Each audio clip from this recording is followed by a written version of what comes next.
Shalom, family. This is Officer Yaziar with another episode of Couch Captivity Created. We're just setting up shop here. I'm gonna get some links out to share. Shalom, family. This is Officer Yaziar with another episode of Couch Captivity. Forgot to turn my YouTube off. All right. So yeah, we're gonna have Soldier Karaz joining us. Karaz is in the building. Shalom King. Quick mic check. Get a crowd a shout out. I think you're still on mute, King.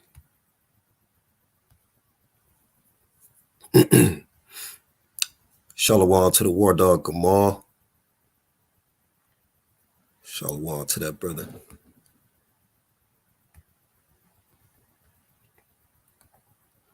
Karaz, I think you there, King. Shalom. All praises, King. Yeah, we're gonna get this thing started in a minute. I'm gonna post a couple links, get this class shared, and you know what I'm saying, all the soldiers share this, you know what I'm saying, and all your socials. Let's get this room filled up. We'll get started shortly.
All right, we're gonna get this thing started. Let me know when you're ready, Karaz.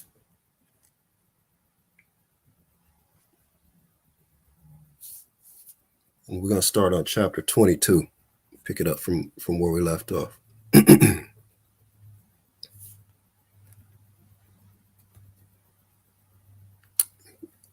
you still on mute, Karaz. And if you could, go ahead and Salakia, King. Yeah, go ahead and share your screen. We're gonna get chapter 22 in Acts. Right. First and foremost, I want to give call halal Yahweh B'Hashem Yahweh Shai HaMashiach. That's all praises to the Most High God in the name of His only begotten Son, who the world ignorantly calls Jesus Christ, Yahweh Shai HaMashiach in the Hebrew. All right. Like I said, this is Officer Yaziar. Got Soldier Karaz with us. Gonna be helping me out with some reading and some color commentary. Once again, we're completing our series on the book of Acts, right? And if you haven't seen the previous episodes, go back into the archives. We've done 1 through 7, 8 through 15, 16 through 21. This is the final installment of chapters 22 through 28, right? And this is dealing, this grand finale is just dealing with Paul's exploits primarily, right? Because he's kind of separated away just through the course of what's going on here. Let's see who we got in the chat. I see a couple soldiers in the chat. Karaz, were you in the study group earlier? I was in my study group, Con. Yeah. Yeah. Some brothers might still be in the study group. My study group is closed, so it might be the other one. Okay. Con. You got that pull up, King? We're gonna dig right into it. And bear with me, family. I'm a bit under the weather, but I'm gonna power through this thing. All right. So just to kind of recap where we left off. Now we know in chapter 20, you know, Paul he had been going from city to city, spreading his word to the Gentiles, which we've shown over and over again that it's Israelites that were scattered throughout the diaspora, as a result of the Greek and the subsequent Roman captivity and so on and so forth. Right. So Paul, he's spreading the word, he's gaining a following, he's planting seeds, Most High is yielding the increase. And these brothers are all on one accord, filled with the Holy Spirit, and doing wondrous works, right? Doing the work of the Most High. And Paul even got to the point where in chapter 20, a young man by the name of Eutychus, fell from a window 2-3 stories up and flatlined.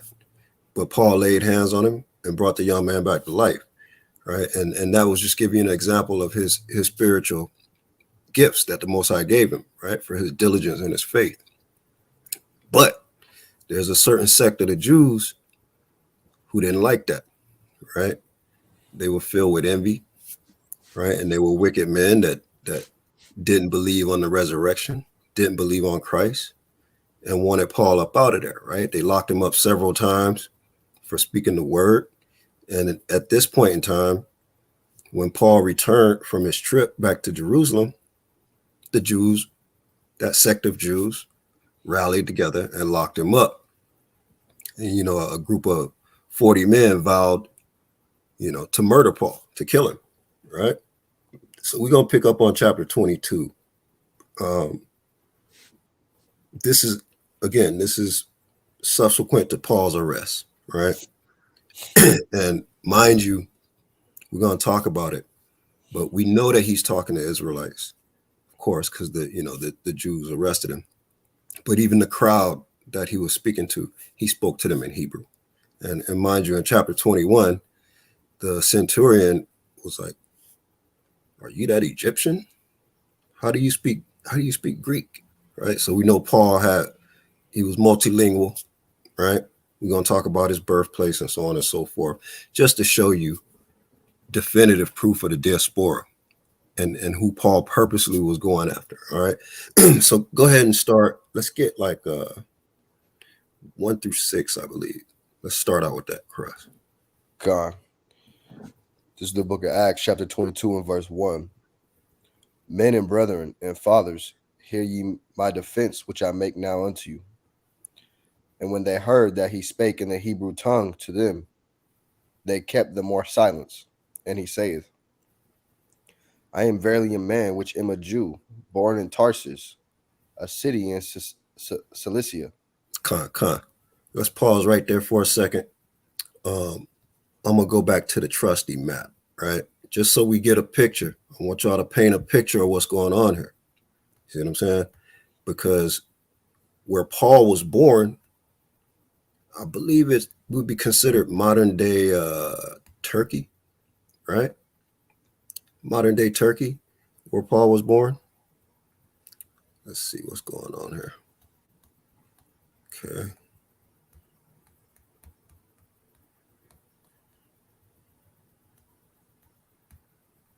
All right. So let's get this map up.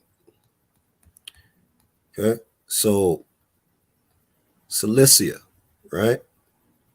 And the city of Tarsus. Let's zoom in a little bit here, just to give y'all a visual on what we're talking about here. This is Paul's birthplace, according to Luke, of course, who is, authors much of the book of Acts, and Luke is Paul's contemporary, right? So we see right here the city of Tarsus in the province of Cilicia. All right. Just want to give y'all a little visual on that. All right. But go ahead. Go ahead, Karas. Con. Verse 3. I am verily a man which am a Jew, born in Tarsus, a city in Cilicia, yet brought up in this city at the feet of Gamaliel, and taught according to the perfect manner of the law of the fathers, and was zealous toward God, and ye all as ye all are this day. Con. So, right, mind you, he was born in Cilicia, brought up in Jerusalem, um, taught in the law, and was zealous, right? And taught according to the perfect manner of the law of the fathers, right? The law of Moses, the law of the Most High God, and was zealous towards God. And he's talking to other brethren that are zealous as well, right? He's pleading his case. Let me give a quick shout out to some family in here. Um, Zephaniah, what happened to the super chat? Good question, man. Look, we got technical difficulties with Google, man. I don't know what they're trying to do to us, Zephaniah, but hey, I appreciate you, fam. It's great to see you again. Always good to see you. Um, yeah, the super chat, we got a little correspondence going on with YouTube to figure out what's going on with that. But like I said, family, if it's on your hearts to support the ministry, we got $ Bazak. That's our cash app. That goes directly to to the LBC account. Gas money, travel expenses, so on and so forth, so that we can get out there and doing this work.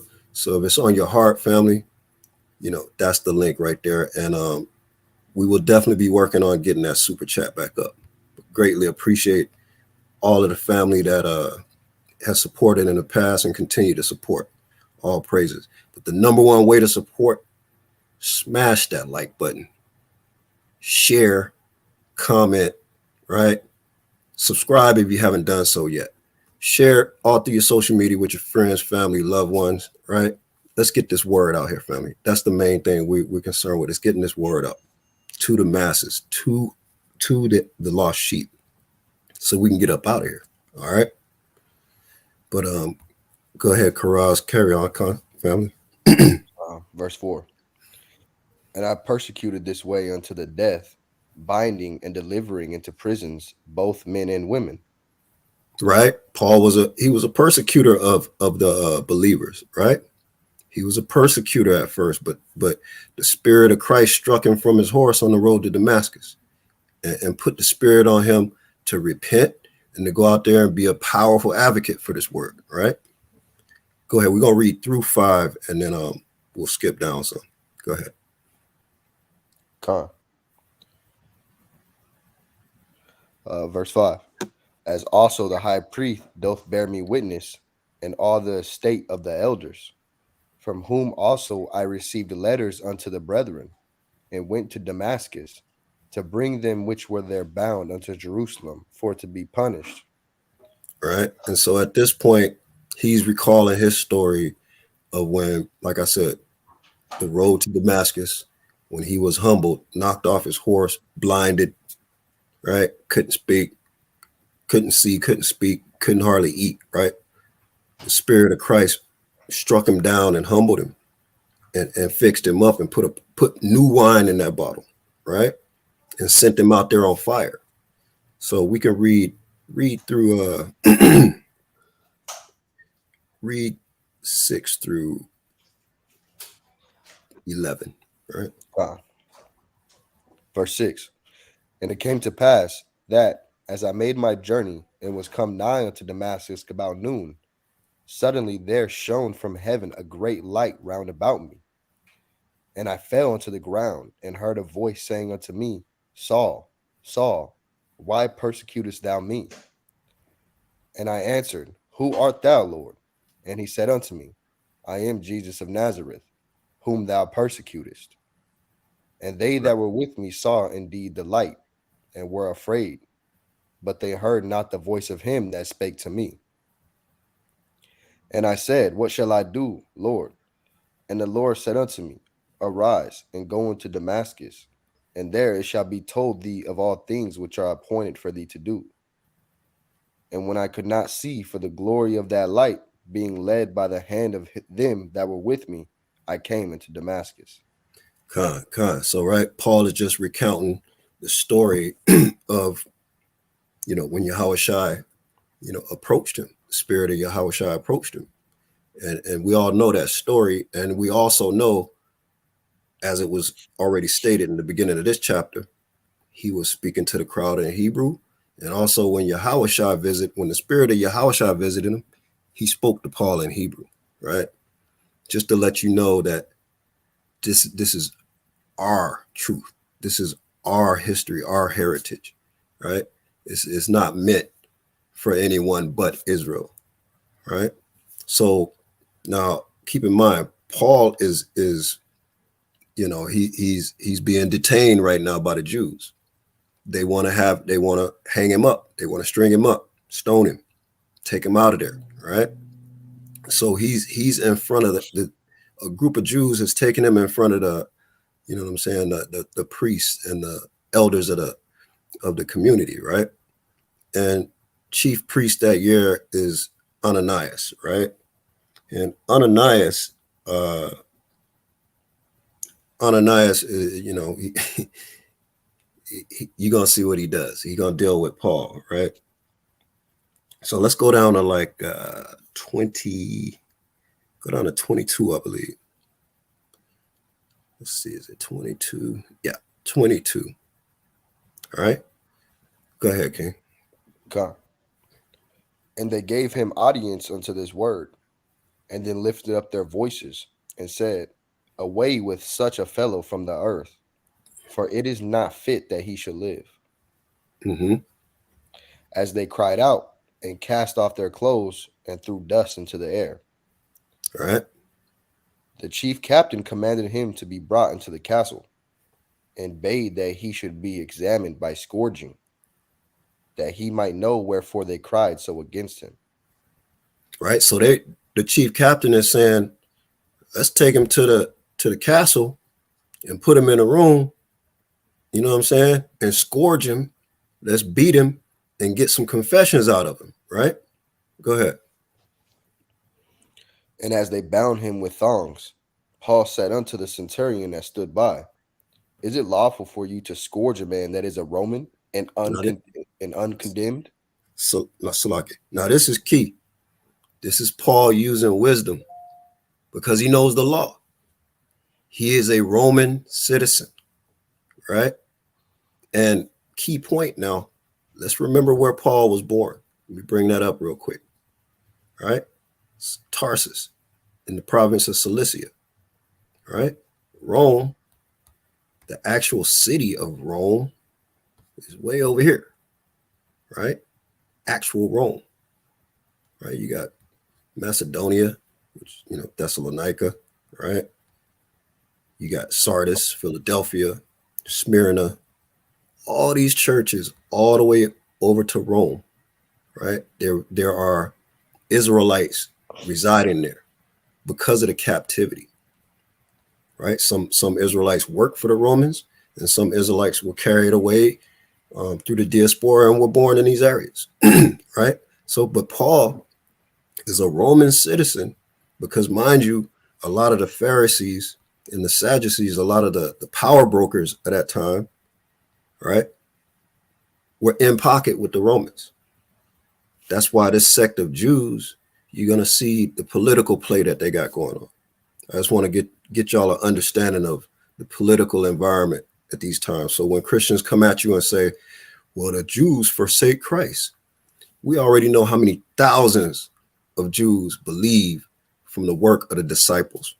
We've already gone through that in Acts, right? How many thousands of Jews believe and how many thousands of once were carried away into idol Gentiles were brought back into the fold because of the work of these brothers, right?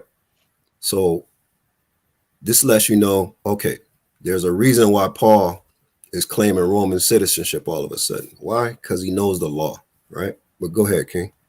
God. Verse 26. When the centurion heard that, he went and told the chief captain, saying, take heed what thou doest, for this man is a Roman. Mm-hmm. Then the chief captain came and said unto him, Tell me, art thou a Roman? He said, Yea. And the chief captain answered, With a great sum obtained I this freedom. And Paul said, But I was freeborn. Now, this is key, right? There are some Jews in this area at the same time that were not freeborn. But because of Paul's, his family heritage, his family status, his father was a Pharisee, right? So he came from what we would consider, maybe middle class or upper middle class upbringing, right? Suburb. Even though he was a Israelite, right? He born in the burbs, right? Yeah. Right? Even though he's an Israelite, he's freeborn, right? Meaning no one owned him. He wasn't physically enslaved to anyone, unlike a lot of the Jews in the diaspora at this time. And also, he came from a prestigious family, right? A position of prestige. So he's using this to his political advantage, taking advantage of the Roman law, because the Romans, right, they got their own law, just like the United States got their constitution and their law. The Romans have their law, and if a man claims his citizenship, they have to abide by it, right? Because they don't want the political fallout, because this man has rights as a Roman citizen. But go ahead. Verse 29. Then straightway they departed from him, which should have examined him. And the chief captain also was afraid, after he knew that he was a Roman, and because he had bound him. All right. On the morrow, because he would have known the certainty wherefore he was accused of the Jews, he loosed him from his bands, and commanded the chief priests and all their council to appear, and brought Paul down, and set him before them. All right. So now this is where Ananias comes in, the chief priest, because now the centurions who was just about to take him in an interrogation room and scourge him and beat a confession out of him, now that he's a Roman, they know he's a Roman. They're like, hold on. For a Jew to be a Roman citizen, he got to know somebody. He got to have some sort of status in society, some sort of prestige.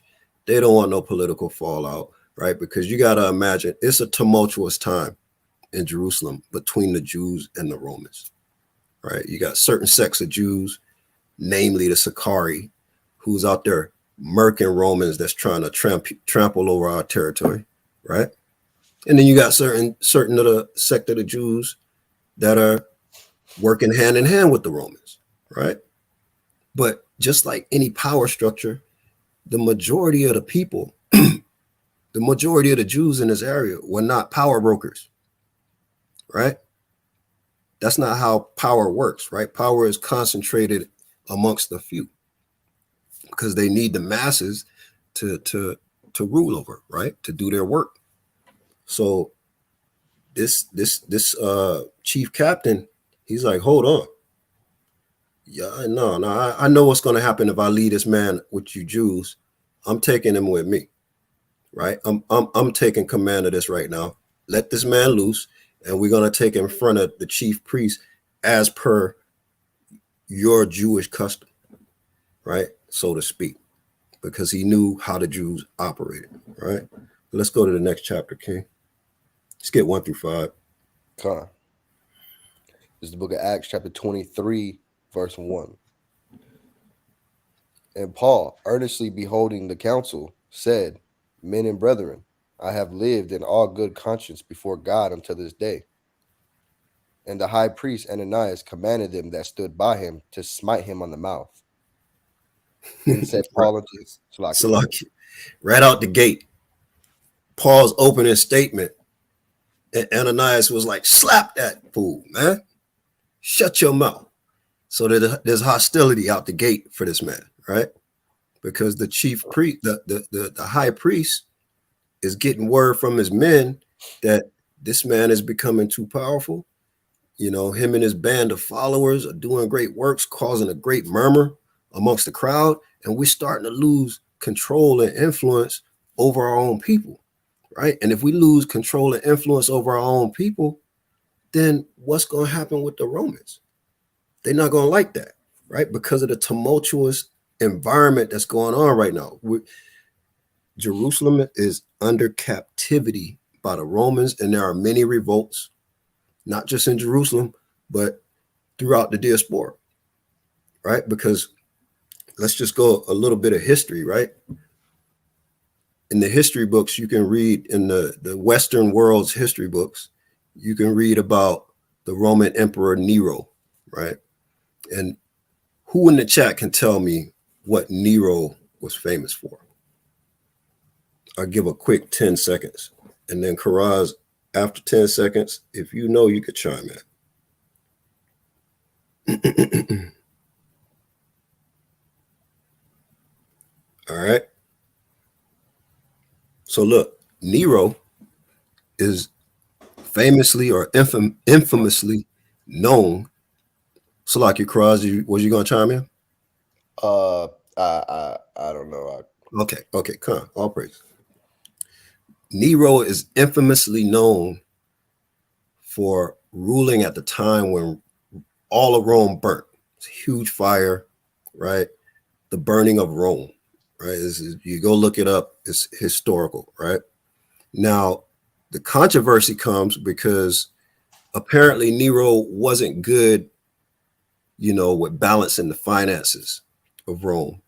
And he was all about opulence and splurging, right?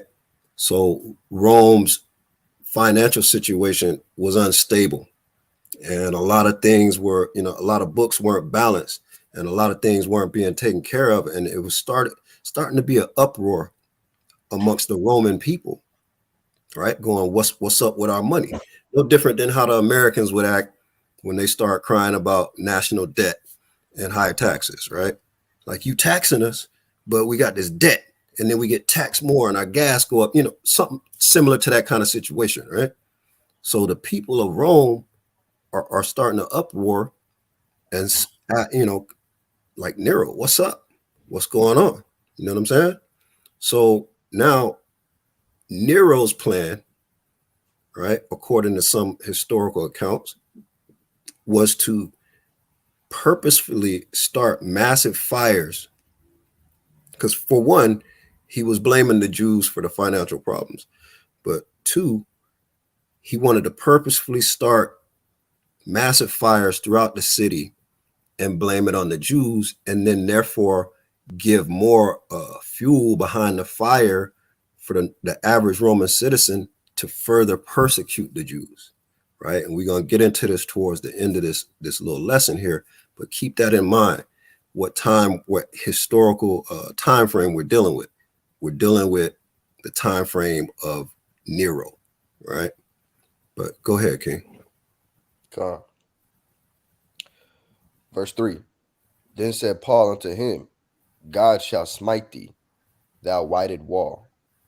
For sittest thou to judge me after the law, and commandest me to be smitten contrary to the law?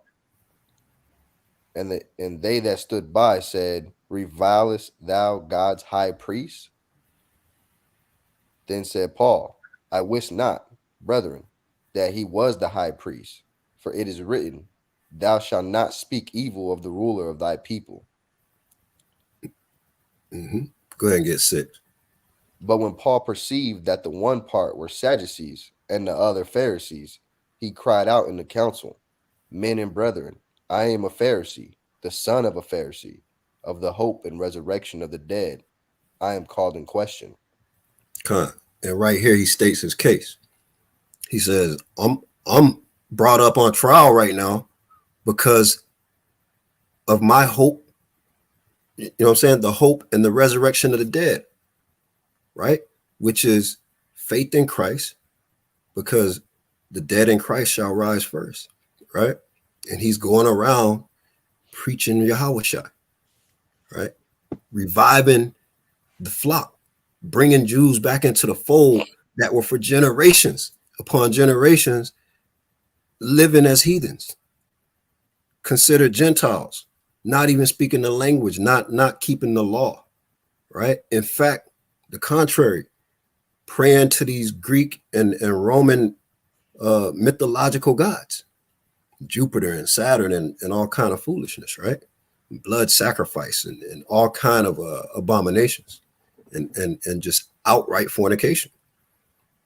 Right. So Paul, he's using his wisdom again, because even within his own people, he says, man, if I could just put a little wedge in there, I might be able to buy myself some time here, because he knows his life is on the line. Right. Real quick, we're going to give a quick shout out to the brother Rapper Hall. All praises. Good to see you in the house, King. All praises. Right. But yeah, go ahead, King. Verse 7. Yeah. Con. And when he had so said, there arose a dissension between the Pharisees and the Sadducees, and the multitude was divided. For the Sadducees say that there is no resurrection, neither Mm-hmm. angel nor spirit, but the Pharisees confess both. Right. So this is what bought Paul a little bit of time, right? Is just this little bit of wisdom. He's like, look, man, I'm just gonna throw this argument out there.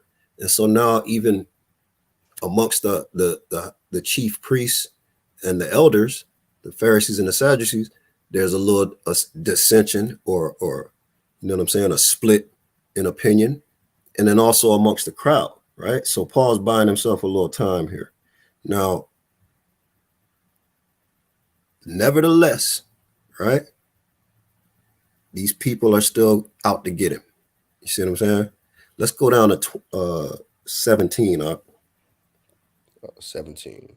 Yeah. Verse 17. Slack it up a little bit. 16, I believe.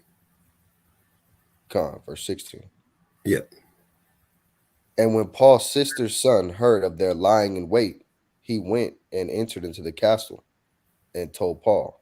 Right. There was a group of 40 men that was lying in wait. They didn't care that the chief captain said, stall him out. We're going to hear his case. We're going to have a proper trial. A group of 40 men vowed that they would go on a hunger strike until they killed this man. Right. But Paul's nephew, he overheard the conspiracy and went and told Unc. Right. He's like, Unc, these niggas out here trying to get you. Right. So carry on, King. Verse 17. Then Paul called one of the centurions unto him and said, bring this young man unto the chief captain, for he hath a certain thing to tell him. Mm-hmm. So he took him and brought him to the chief captain and said, Paul the prisoner called me unto him and prayed me to bring this young man unto thee, who hath something to say unto thee. Now you see Paul, now he's telling his nephew, look, go with this man over to the chief captain of the Romans and let them know, right? Because the Romans ain't gonna let the Jews string this man up. He's a Roman citizen, right? Go ahead. Then the chief captain took him by the hand and went with him aside privately and asked him, what is it that thou hast to tell me?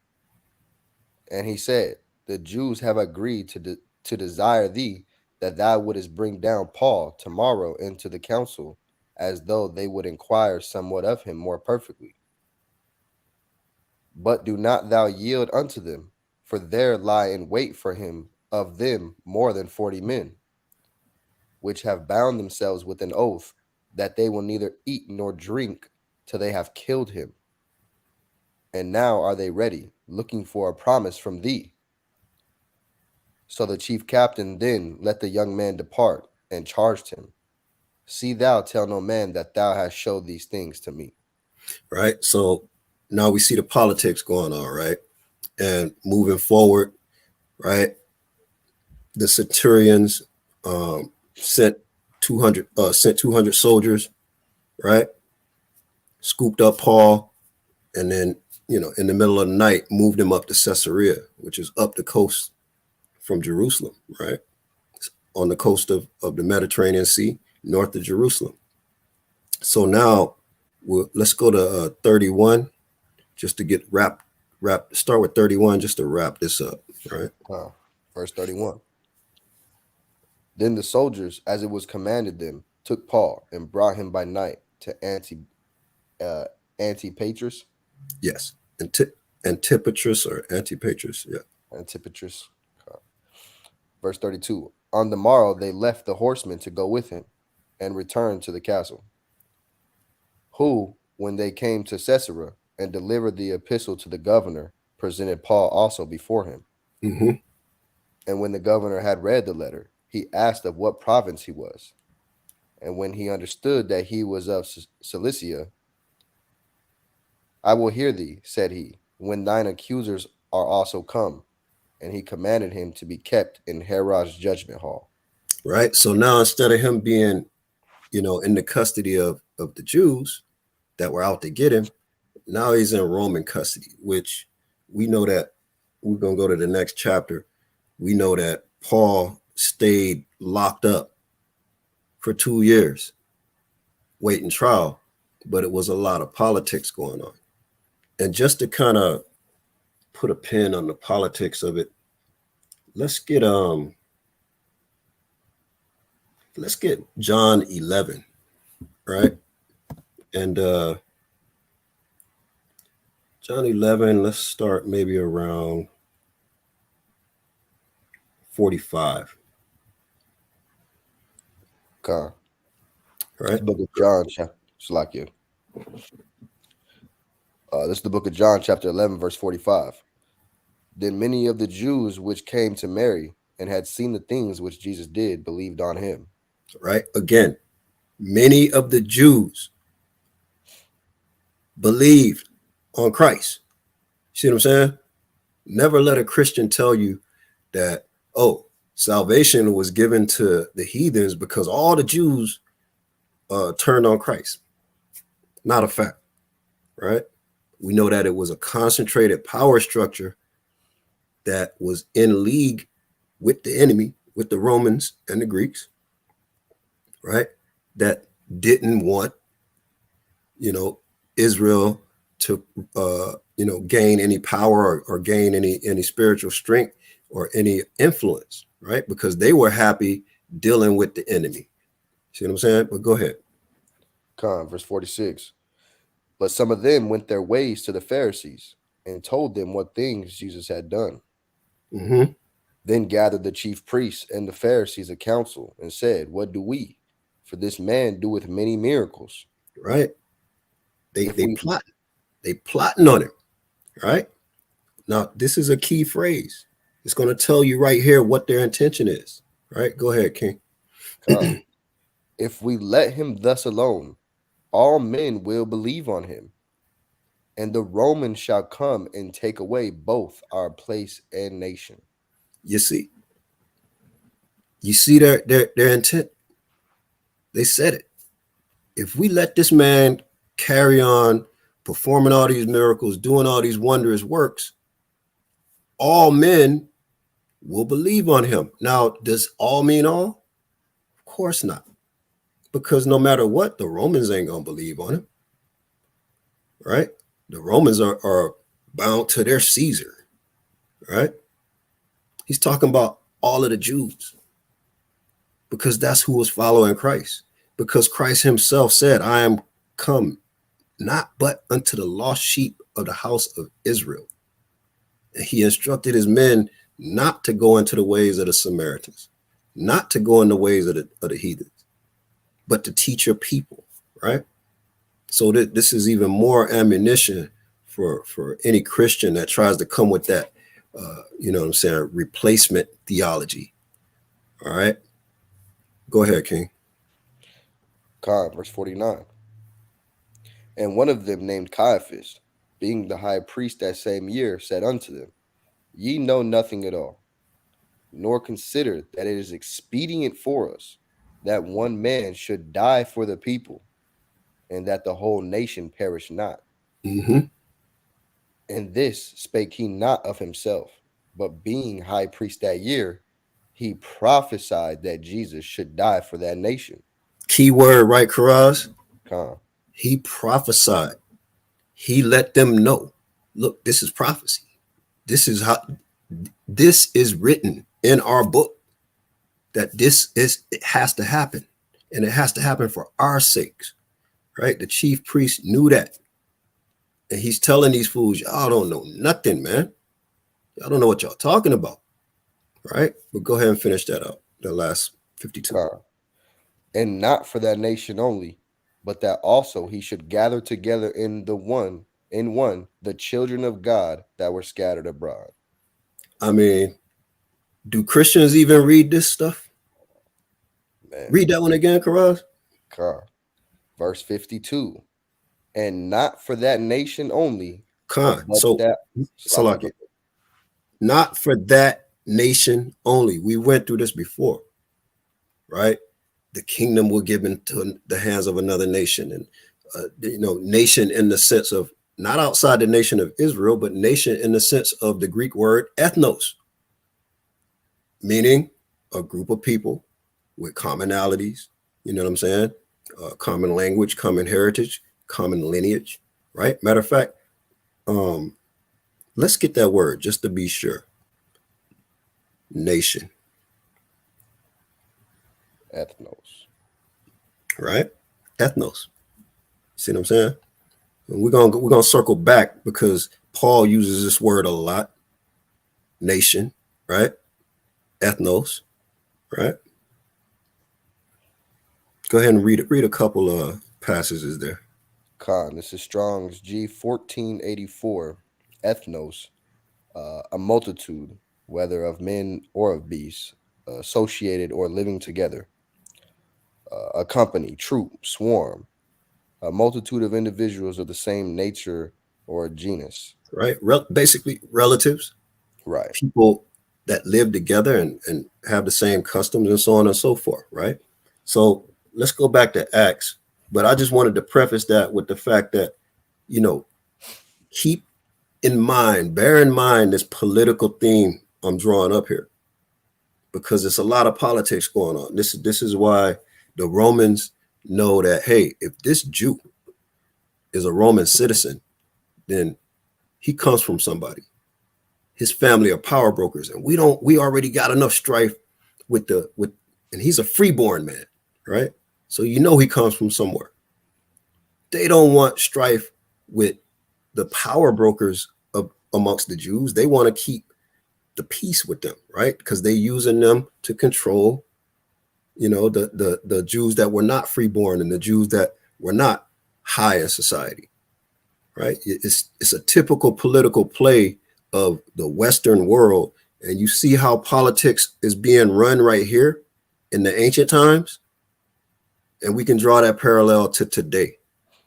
You got the Democrats and Republicans and the House and the Senate, and they go on and they making all these laws and rules and regulations and bills that's meant to benefit them and keep us at a lower state. They go out there and they campaign and they act like they hate each other, but then they go in the chambers of the Senate and the House and the chambers of Congress, and they shucking and jiving and laughing and having lunch and dinner and drinks and so on and so forth, Con. because Quick they know point. what's going on. Go ahead, Quick King. point too. And we got our people that are in high up positions, right? Like the brothers right here in John 11, Mm-hmm. that and when going gets tough, they ready to sell our people out. Exactly. You see the So parallels, right? man, It's direct parallels, because Esau is Esau and Israel is Israel. And Israel's always been a sottish child, hard-headed, foolish, right? Wise to do evil, want to go after the ways of the heathen, when all we got to do is be obedient and faithful and diligent, and the world is ours. But it takes a foolish people not to take advantage of such a blessing, right? Of the promises. And just like you said, Karaz, it's no different today. It's not a it's not a majority of us that are power brokers, but there are some, some Israelites in politics that cleave to the heathen and sell us out every chance they get, man, right? And a lot of them know better. Most of them know better, right? We're gonna get into that though. But where Con. we left off. 24 verse 1. Okay, let's get that. Con, this is the book of Acts, chapter 24 and verse 1. And after 5 days, Ananias the high priest descended with the elders and with a certain orator named Tert- uh, Tertullius. Tertullius, who informed the governor against Paul. And when he was called forth, Tertullius began to accuse him, saying, seeing that by thee we enjoy great quietness, and that very worthy deeds are done unto this nation by thy providence, we accept it always and in all places, most noble Felix, with all thankfulness. Right. So out the gate, they caping, right? So if, in case you're not entirely sure who Felix is, at the time, Felix is basically the governor, right? Like a high power in a high ranking man in Roman society at that time. And so, they caping right now. See what I'm saying? Like, look, Ananias, right, is telling Tertullius basically, you know what I'm saying? Hey, man, look, when you go talk to Felix, you know what I'm saying? Give him a shout out, let him know that, we down with that, right? Brown Look, nose. yeah, man, caping, straight up caping, right? Giving this man all kind of flowers, right? But Yeah. go ahead. We won't Con, go up through 6. con, I'll lock you through 9, actually. Go ahead. verse 4. Notwithstanding that I be not further tedious unto thee, I pray thee that thou wouldest hear us of thy clemency a few words. For we have found this man a pestilent fellow, and a mover of sedition among all the Jews throughout the world, and a ringleader of the sect of the Nazarenes. Hmm. Them niggas from Nazarene, right?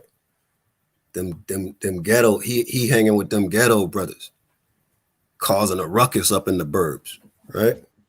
Go ahead, because you gotta imagine brothers like Peter, right, and James, and Barnabas, and, Peter was a fisherman. That's not a prestigious job.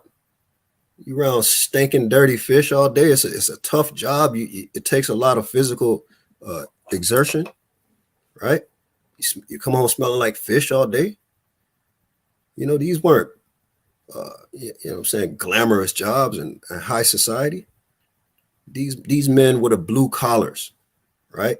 And that's why when the power was taken from one nation given to another, it was taken from the men that sat in the seat of Moses that were being hypocrites and being wicked. It was taken from them, and that power was given to the disciples that was doing the work. Right? Go ahead, King. Con. Verse 6. Who also hath gone about to profane the temple, whom we took and would have judged according to our law. But the chief captain Lysias came upon us, and with great violence took him away out of our hands, Mm-hmm. commanding his accusers to come unto thee, by examining of whom thyself mayest take knowledge of all these things whereof we accuse him. And the Jews also assented, saying that these things were so. Right? So they over there just building a case against Paul. You see what I'm saying? They building a case. And so now it's Paul's time to plead his case. So let's get 10. We'll read 10 through like 14. Verse 10.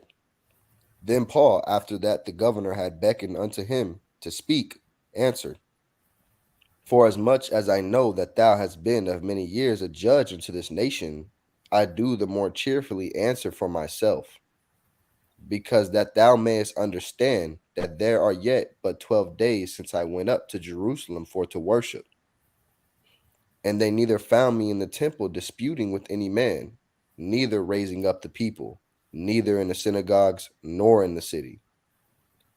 Neither can they prove the things whereof they now accuse me. But this I confess unto thee, that after the way which they call heresy, so worship I the God of my fathers, believing all things which are written in the law and in the prophets. Boom. Boom. Key scripture right there. Key scripture. You know what I'm saying? He says, the God of my fathers, believe in all things that are written in the law and the prophets, just like Christ said, not one jot or one tittle. It says, not one jot and one tittle. I come not to destroy the law or the prophets. You see what I'm saying? So go ahead, King. Con. Verse 15. And have hope toward God, which they themselves also allow, that there shall be a resurrection of the dead, both of the just and unjust. The dead in Christ. All right, go ahead. And herein do I exercise myself to have always a conscience void of offense toward God and toward men. Right. So he's pleading his case.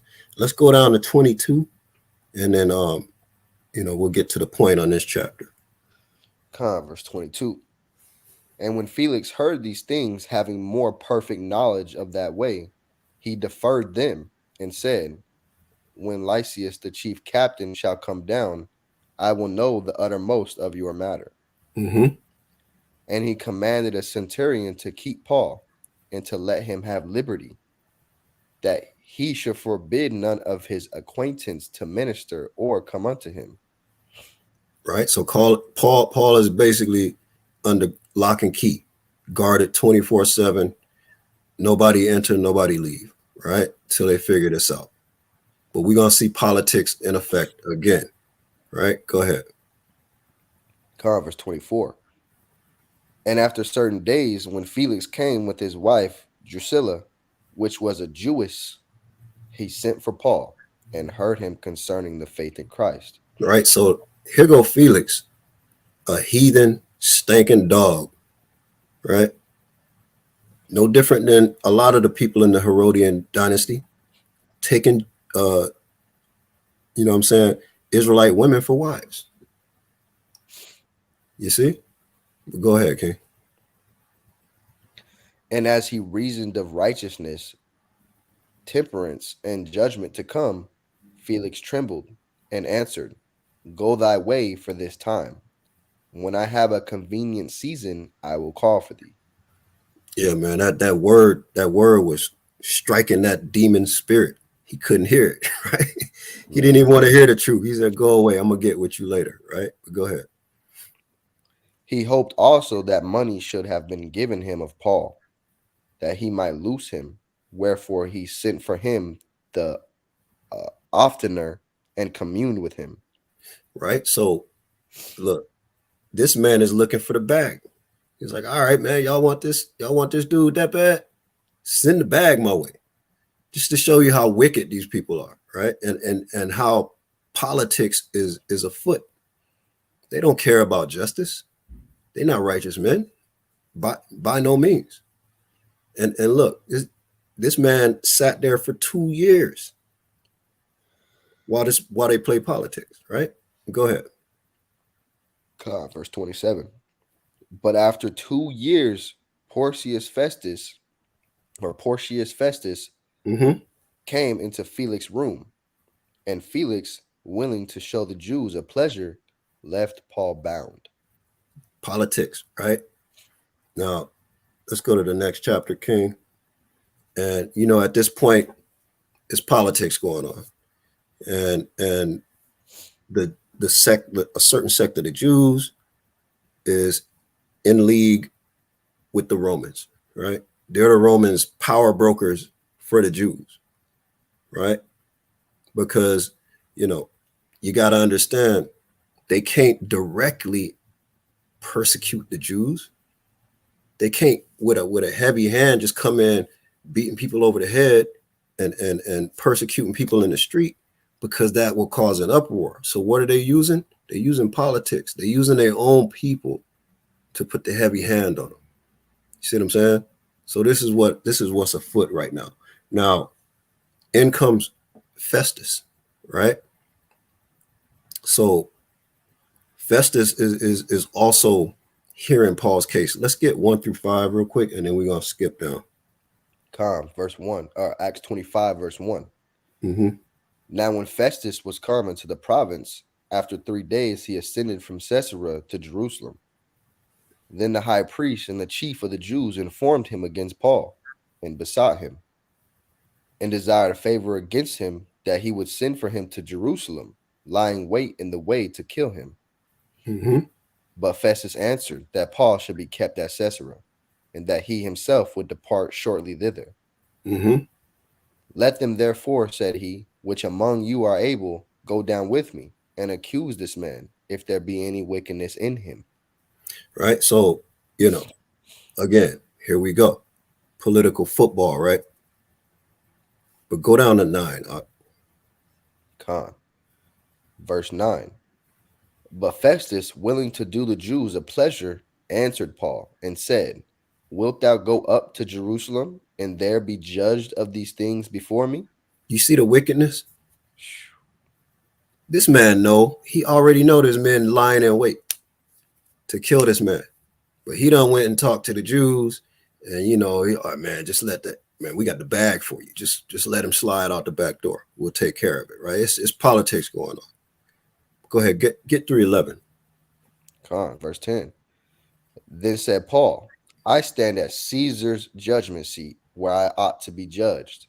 To the Jews have I done no wrong, as thou very well knowest.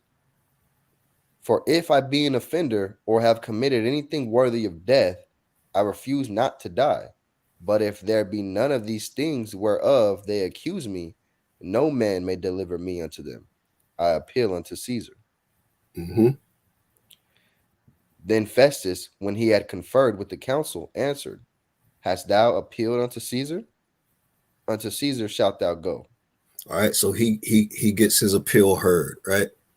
He got taken out of court in Jerusalem, went up to the little circuit court up in Caesarea, and now he going up to the equivalent of the Supreme Court in modern day, right, up in Rome, to be heard in front of Caesar's court.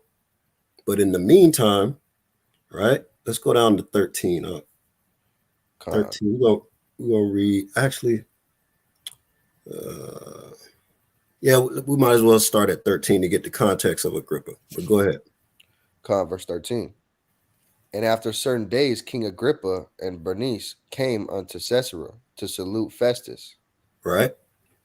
And when they had been there many days, Festus declared Paul's cause unto the king, saying, There is a certain man left in bonds by Felix, about whom, when I was at Jerusalem, the chief priests and the elders of the Jews informed me, desiring to have judgment against him. Mm-hmm. To whom I answered, It is not the manner of the Romans to deliver any man to die, before that he which is accused have the accusers face to face, and have license to answer for himself concerning the crime laid against him. Right. So they said, hey, you got to get this man a fair trial, but we hear y'all ain't trying to give him a fair trial. Right. Let's drop down. Right. We all know the story of Paul going in front of Agrippa and pleading his case. Let's drop down to 23. Right. And finish this chapter off. Verse 23. And on the morrow, when Agrippa was come, and Bernice, with great pomp, and was entered into the place of hearing, with the chief captains and principal men of the city, at Festus' commandment, Paul was brought forth. Right. This is a big trial. If the king himself is coming to sit and preside over the trial. So Paul is a heavy political figure. This is what you call a high profile case, right? It's like the OJ case in popularity. Like everybody tuned in. The king himself, King Agrippa, is coming down to personally hear this case and decide whether it goes up to the high court, right? But go ahead. Verse 24.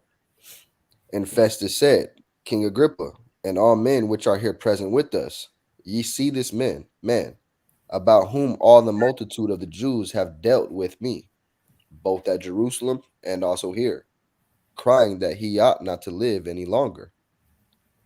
But when I found that he had committed nothing worthy of death, and that he himself hath appealed to Augustus, I have determined to send him.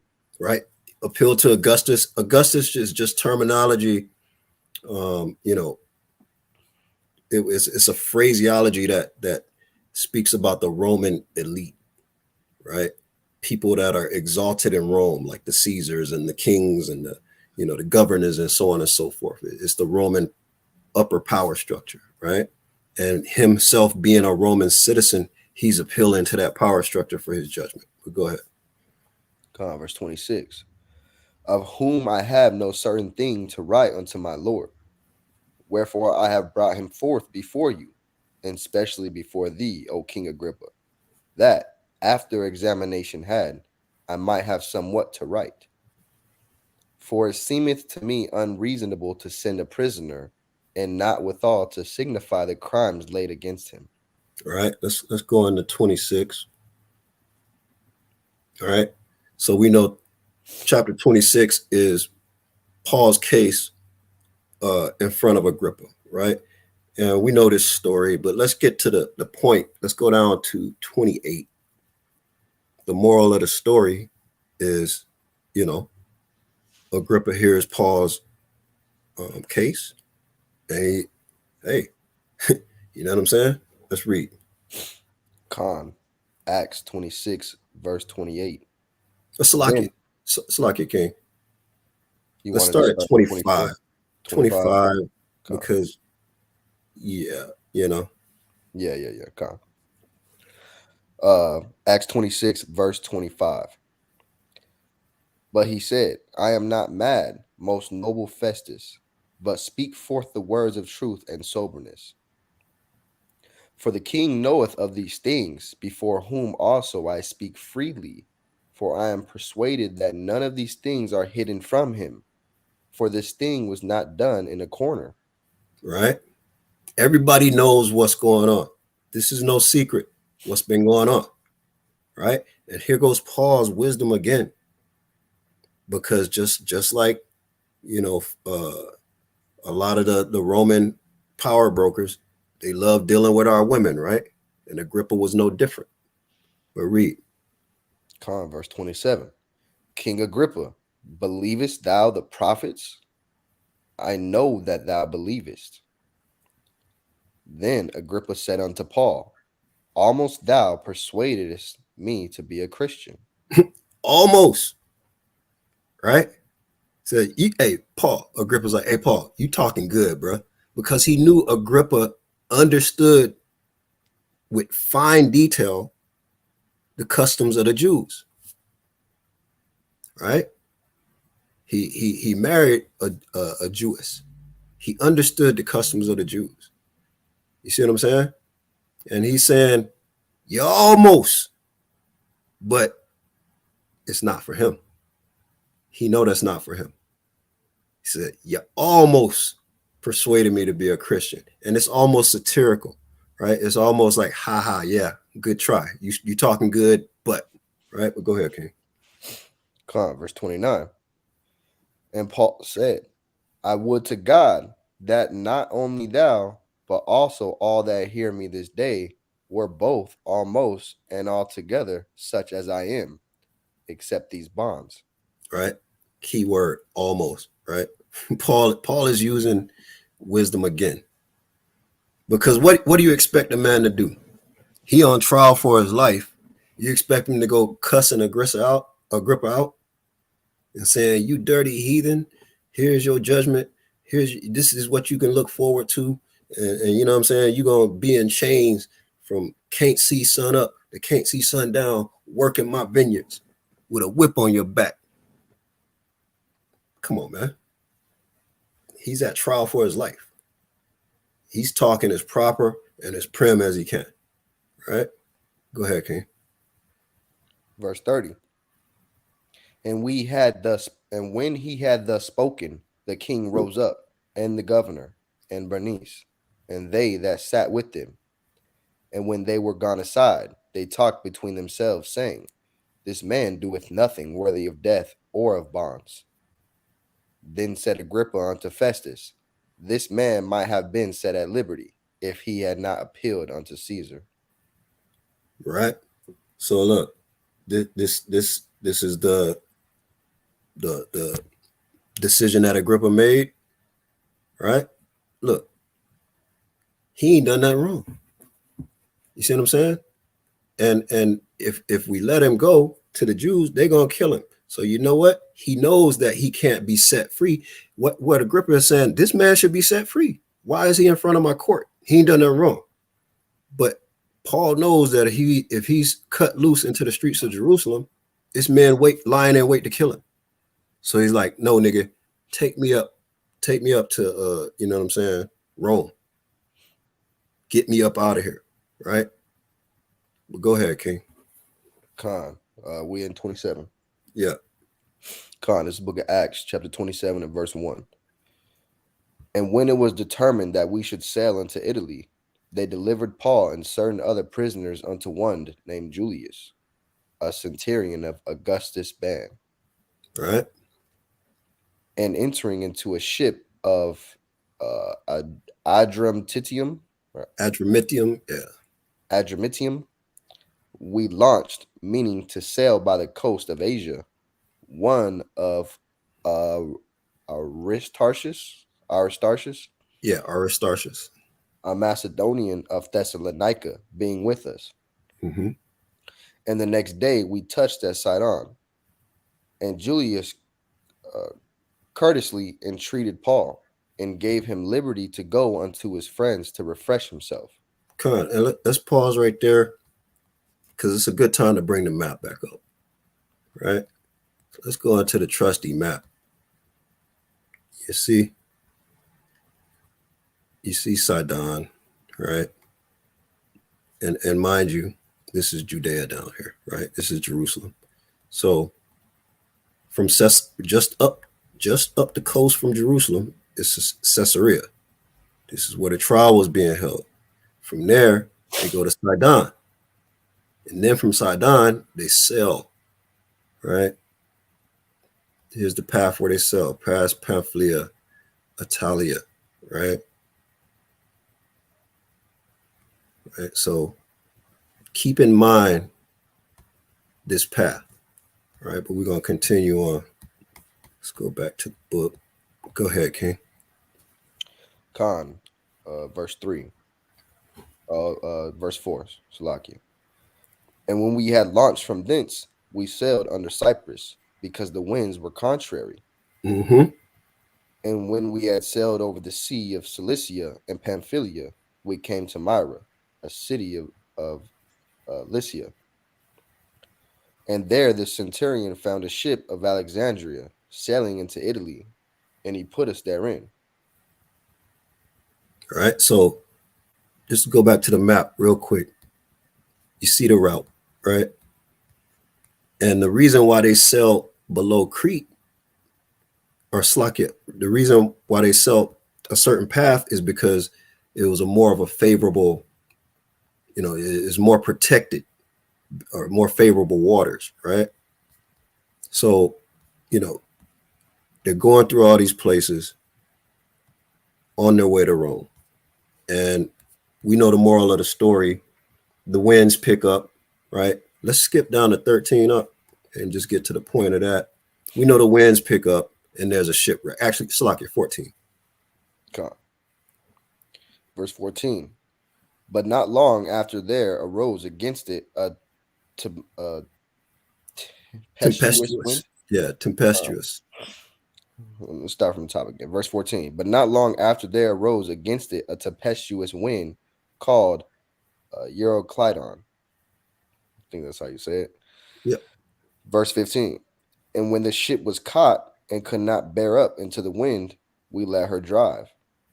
Right. So instead of trying to tack the boat or tack the ship with, to travel, they just said, let's let it go with the wind because we can't fight this wind. It's gonna rip the masses off the ship. Right. And then surely you're gonna end up shipwrecked. So they let the boat run. But go ahead. Verse 16. And running under a certain island which is called Clauda, we had much work to come by the boat. All right.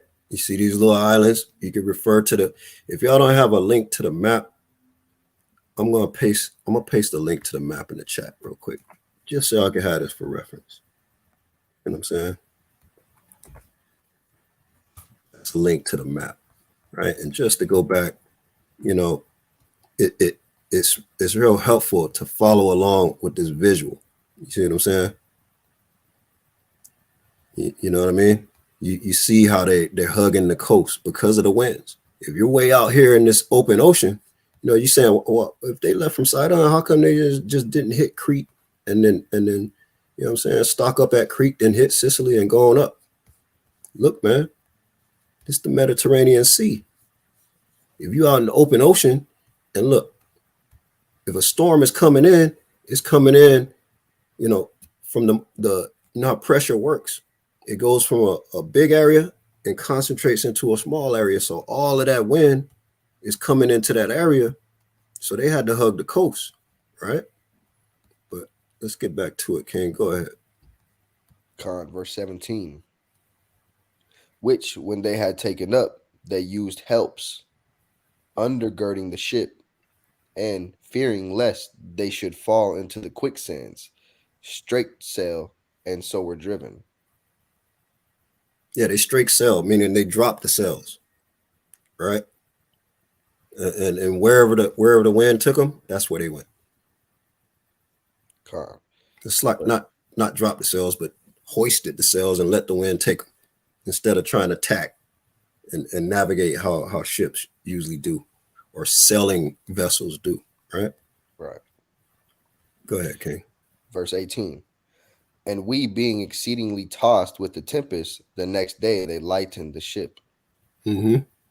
And the third day we cast out with our own hands the tackling of the ship, and Right. had So, neither.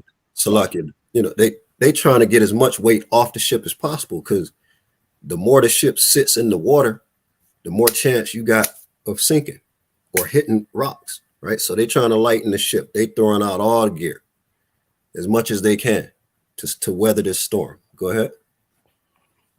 God, verse 20. And when neither sun nor stars in many days appeared, and no small tempest lay on us, all hope that we should be saved was then taken away. Mm-hmm. But after long abstinence, Paul stood forth in the midst of them and said, Sirs, ye should have hearkened unto me, and not have loosed from Crete, and to have gained this harm and loss. Right. Because remember, we skipped over it, but you know, they were hugging the coast, right? Because it was stormy. And then they went below Crete, right? Because this little strait right here, it's a lot of danger, right? A narrow passage means shallow water, rocks, so on and so forth. So they hugged Crete, but Paul told them, "Hey, we need to hold anchor here until this passed by." But they was like, "Nah, we got to get y'all to the jailhouse," right? So that's where we at with it. Just to give y'all a visual. Go ahead, King. Verse 22. And now I exhort you to be of good cheer, for there shall be no loss of any man's life among you, but of the ship. For there stood by me this night the angel of God, whose I am, and whom I serve, Con, go ahead. saying, Fear not, Paul, thou must be brought before Caesar, and lo, God hath given thee all them that sail with thee. Wherefore, sirs, be of good cheer, for I believe God, that it shall be even as it was told me. Right, Howbeit we must be cast upon a certain island. right. And so Paul knows what's going on because the angel of the Lord has already appeared to him and said, "Don't even trip. I already know what's going to happen." You see what I'm saying? And let's go down, skip down. Um, keep going down. Let's go all the way to 40. 39, actually. Yeah. Uh, Verse 39. And when it was day, they knew not the land, but they discovered a certain creek with a shore. And Salakia, just to fill you in, right? The ship has wrecked, right? And we can go up a little bit. Let's see. Go up to 30. 32, maybe? I want to go just go to 33. All right. This is the 32. You're right. 32. Con. This is the peak of the storm. They're about to wreck. Go ahead. Verse 32. Then the soldiers cut off the ropes of the boat and let her fall off. And while the day was coming on, Paul besought them all to take meat, saying, This day is the 14th day that ye have tarried and continued fasting, having taken nothing. Wherefore I pray you to take some meat, for this is for your health, for there shall not an hair fall from the head of any of you. Right. So these men is in this tip type storm. Like a tiptis is equated to a really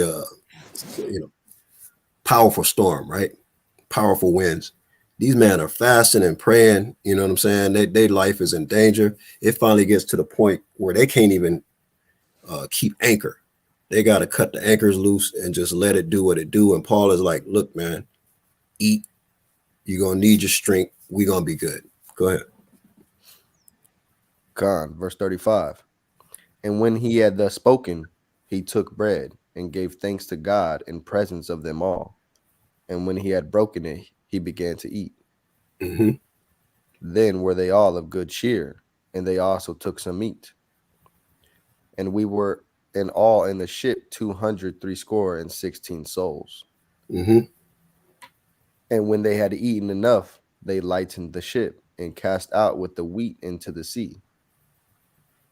And when it was day, they knew not the land, but they discovered a certain creek with a shore, into the which they were minded, if it were possible, to thrust in the ship.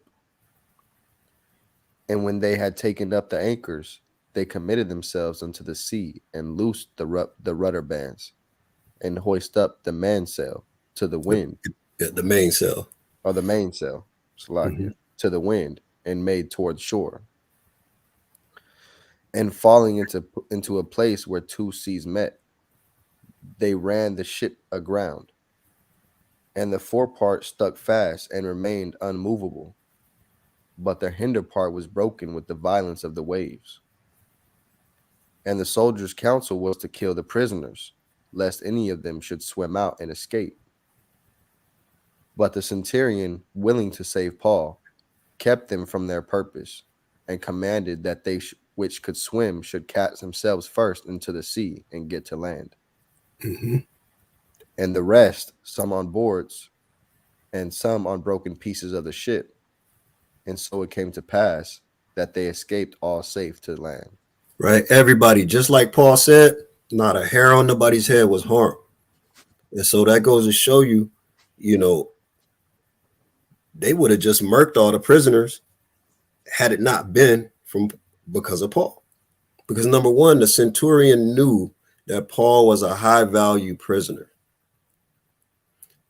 King Agrippa himself said, get this man safe passage up to Rome. Number one. Number two, they saw this man's faith. You see what I'm saying? And couldn't help but to respect him. Right. And we're going to get into the last chapter real quick here. But give a shout out to a few brothers, man. Hey, brother Yagal, Shalom King, Yahweh Shem and good to see you in here, brother, man. Ain't heard from you in a minute. Always good to see you, right? Hey, break bread and build, Shalom King. Always a pleasure, right? The water for coming through. Lord willing, you know, it's a little bit of edification going on. And at the same time, if y'all brothers got any comments or anything to say, feel free to chime in, right? But now we see Paul has shipwrecked, right? The ship, and from the sound of the story, right? Once they saw that little piece of land, they had been, if you're looking at the map, they had been cast out to sea by the winds. They were at the behest of the winds, right?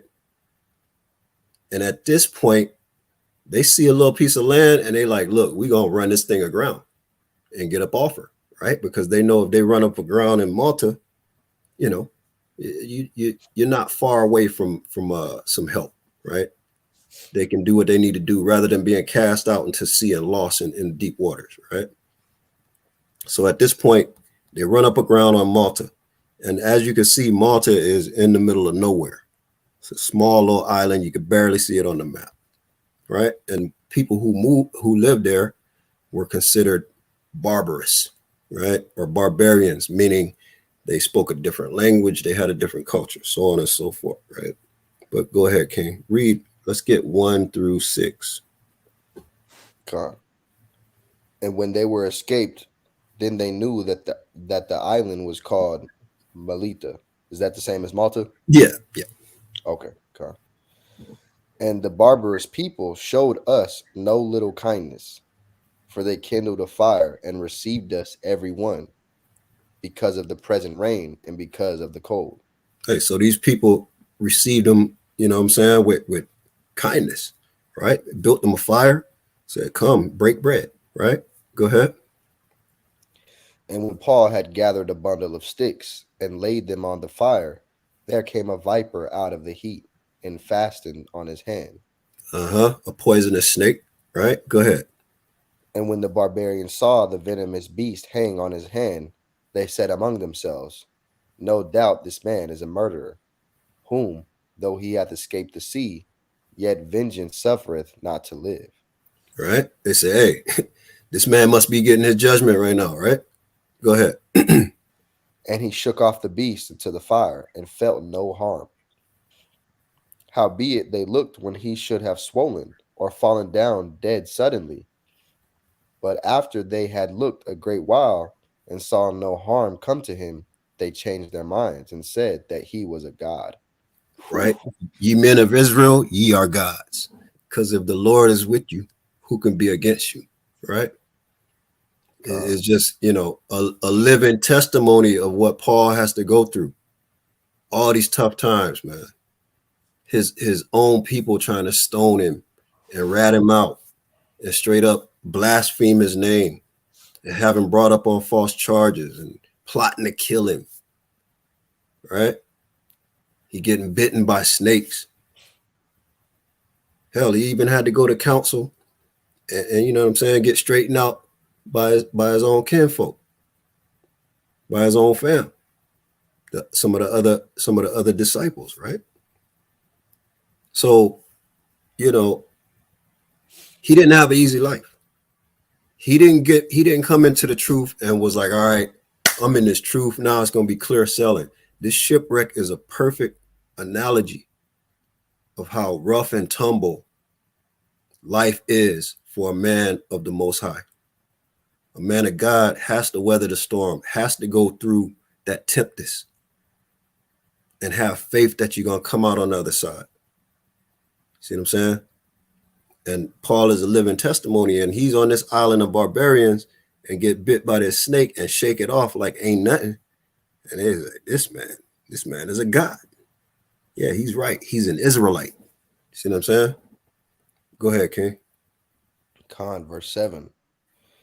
In the same quarters were possessions of the chief man of the island, whose name was Publius, who received us and lodged us 3 days courteously. And it came to pass that the father of Publius lay sick of a fever and of a body flu, or body flux, Bloody flux. to whom Paul entered in and prayed and laid his hands on him and healed him. Right? So when this was done, others also, which had diseases in the island, came and were healed, who also honored us with many honors. And when we departed, they laded us with such things as were necessary. So look, they kept him fed and warm and sheltered. And when the ship was repaired, because obviously the ship had to be repaired and they had to wait for the storm to pass, they laded the ship up. You ever heard of truck drivers or you know sailors? They got the bill of lading, right? That's what's in the cargo. So they laded up the ship with food and supplies and whatever they needed. Because mind you, they had to dump stuff out. See what I'm saying? So the plan to run ashore, it worked. And these barbarous people, the barbarians, ended up, you know what I'm saying, by the grace of God, instead of attacking them, they ended up being courteous to them and being a gracious host and help them weather the storm and then stock them up for their journey up to the coast, up to Rome, right? So we're gonna go down basically the end of this, the end of this chapter, you know what I'm saying? Paul arrives in Rome, and we know this story, right? But go, let's start at like I want to say 18. Get a little bit of the story of him arriving. Okay, 17 or Slovakia. Yep, 17. There you go. Con. Verse 17. And it came to pass that after 3 days, Oh, Paul called the chief. Slovakia King 16. Con. 16. And when we came to Rome, the centurion delivered the prisoners to the captain of the guard. But Paul was suffered to dwell by himself with a soldier that kept him. Right. Basically, Paul is a, like I said, high value prisoner. He didn't go with the other prisoners. He was basically on house arrest, and he had someone guarding him at all times because they knew the story. It was no secret that a certain sect of the Jews was out to get him. Go ahead. And it came to pass that after 3 days, Paul called the chief of the Jews together. And when they were come together, he said unto them, Men and brethren, though I have committed nothing against the people or customs of our fathers, yet was I delivered prisoner from Jerusalem into the hands of the Romans, who, when they had examined me, would have let me go, because there was no cause of death in me. But when the Jews spake against it, I was constrained to appeal unto Caesar, not that I had aught to accuse my nation of. For this cause, therefore, have I called for you, to see you, and to speak with you, because that for the hope of Israel I am bound with this chain. Right. And they said unto him, We neither received letters out of Judea concerning thee, neither any of the brethren that came showed or spake any harm of thee.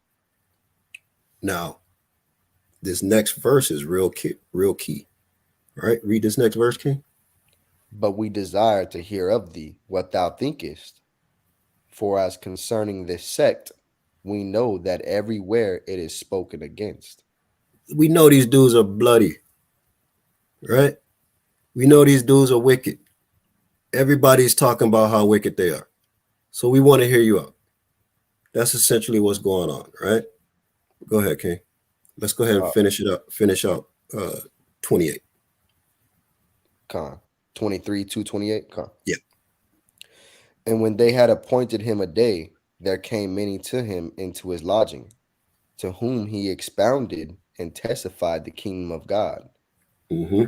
persuading them concerning Jesus, both out of the law of Moses and out of the prophets, from morning till evening. And some believed the things which were spoken, and some believed not. And when they agreed not among themselves, they departed. After that Paul had spoken one word, well spake the Holy Ghost by Isaiah the prophet unto our fathers. Right. So just to give you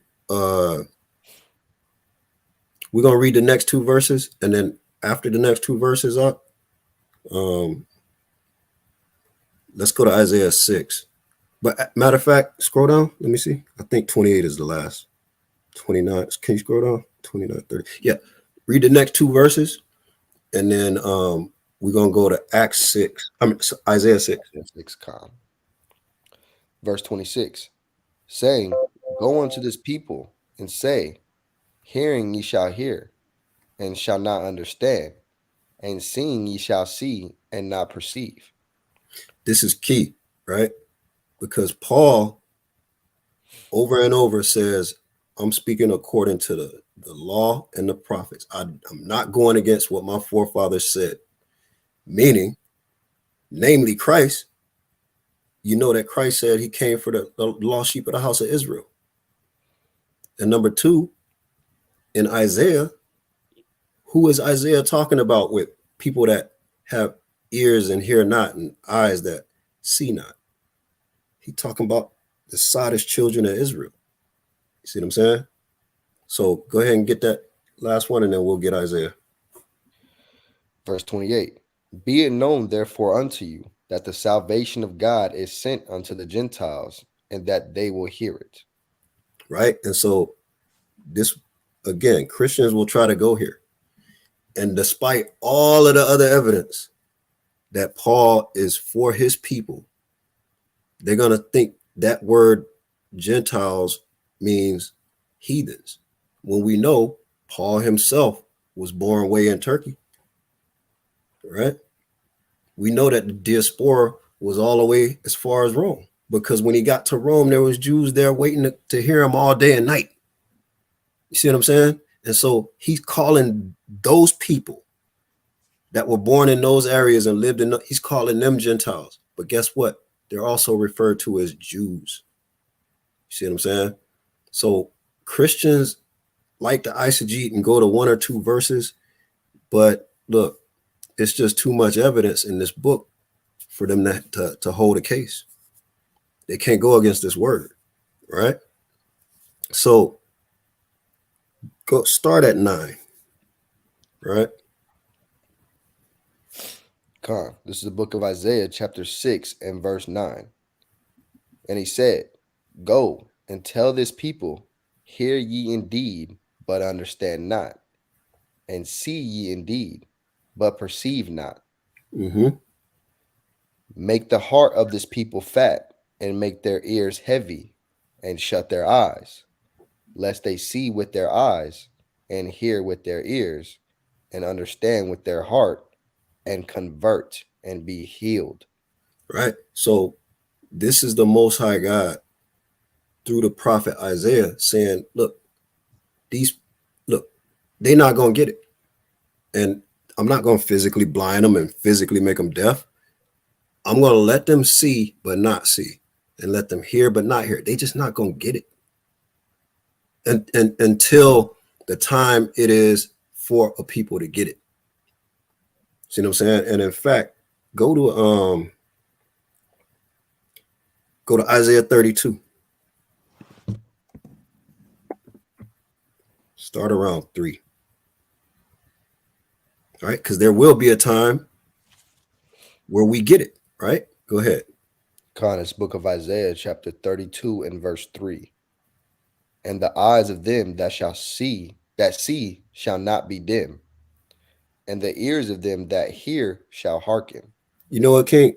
And this is powerful. I just wanted to pinpoint the point, but let's read from the top, because this is again involving prophesying about Christ. You see what I'm saying? And just ironically, there's that word tempest again, right? A strong wind. But I just read that from the top. Book of Isaiah, chapter 32 and verse 1. Behold, a king shall reign in righteousness, and princes shall rule in judgment. Uh-huh.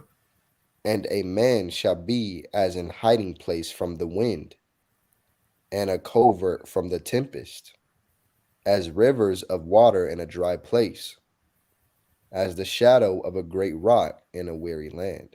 Right. So look, when Christ is reigning and we're co-heirs in that kingdom, Lord willing, we're in that number, we're going to be like a hiding place from the wind, right? Comfort, right? Covert from the tempest, right? That's same thing as a hiding place from the wind. As rivers of waters in a dry place, refreshing, sustenance, the shadow of a great rock in the middle of the desert, a reprieve, a break, a rest. You see what I'm saying? Go ahead. And the eyes of them that see shall not be dim, and the ears of them that hear shall hearken. Right? It's going to be a time where things turn around. You see what I'm saying? So just to continue with this, to let you know that, Paul has said over and over, he's speaking nothing but the law and the prophets. See what I'm saying? So he already directly quoted Isaiah, and we see what Isaiah is talking about. He's talking, these are the children of Israel that he's dealing with. See what I'm saying? Not the heathens, but the children of Israel, right? Just as I might as well go through a couple more prophets. Let's get Jeremiah 5. God. 20, around 21. Maybe a little bit sooner than that. Maybe 19 or 20. Let's see, Jeremiah 5. Keep going. Let's start with 18. God, this is the book of Jeremiah, chapter 5, and verse 18. Nevertheless, in those days, saith the Lord, I will not make a full end with you. And it shall come to pass, when ye shall say, Wherefore doeth the Lord our God all these things unto us? Then shalt thou answer them, like as ye have forsaken me, and served strange gods in your land. So shall ye serve strangers in a land that is not yours. Right there, right? And this is the prophet Jeremiah. He's telling, nevertheless, in those days, said the Lord, I will not make a full end to you. Look, as long as there's a sun and a moon and stars and water in the ocean, there will be Israel. So don't let any Christian get away with talking about spiritual Israel or this replacement or supersessionist theology that somehow this wicked heathen church, whatever that might be, is replacing Israel. That is in direct opposition to what thus said the Lord, according to the voice of God as prophets, right? Go ahead, read that, finish that up. Or down to 21. God. Verse 20. Declare this in the house of Jacob, and publish it in Judah, saying, In the house of Jacob, right? Publish it in Judah. This is who the audience is, right? Read. Hear now this, O foolish people, and without understanding, which have eyes and see not, which have ears and hear not. Right? Through the, you know what I'm saying? You see this with the prophets often, that the same message is being repeated throughout the prophets, knowing that it's a consistent word of God. And just to, out of the, what I say, 2 or 3 witnesses, let's get a third witness. Let's get Ezekiel 12. So we know who Paul is talking to, because we know who the prophets were talking to, and he's following what the prophets said. And the Most High God told the prophets, tell this to the children of Israel. Right? Go ahead. Where am I 12, Ezekiel 12 and 2. It's 12 and 2. Yeah. Missed it. Oh, Con, it was right there. It's a lot. It's the book of Ezekiel, chapter 12, and verse 2. Son of man, thou dwellest in the midst of a rebellious house, which have eyes to see and see not. They have ears to hear and hear not, for they are a rebellious house. That's Israel, right? That is Israel. And you can read Ezekiel, Jeremiah, Isaiah, you know that they are prophesying to Israel. So now when we go back to Acts and we see what Paul is doing, he's just doing the work that his forefathers did and the prophets before him. See what I'm saying? So let's go to get 27 and finish this chapter off. Con, book of Acts, chapter 28, verse 27. For the heart of this people is waxed gross, and their ears are dull of hearing, and their eyes have they closed, lest they should see with their eyes, and hear with their ears, and understand with their heart, and should be converted, and I should heal them. Be it known therefore unto you that the salvation of God is sent unto the Gentiles, and that they will hear it. And when he had said these words, the Jews departed and had great reasoning among themselves. Mm-hmm. And Paul dwelt 2 whole years in his own hired house, and received all that came in unto him, preaching the kingdom of God and teaching those things which concern the Lord Jesus Christ, with all confidence, no man forbidding him. Right. And so we see that, like I said, the diaspora spread all across, Asia, all the way into Europe, into Rome. So there were Jews there that were listening to him and reasoning among themselves. You see what I'm saying? And you see that interchangeably. In one verse, they're considered Gentiles. In another verse, they're referred to as Jews. But we know from the right, you got a precept, King? Yeah. Come on, come on.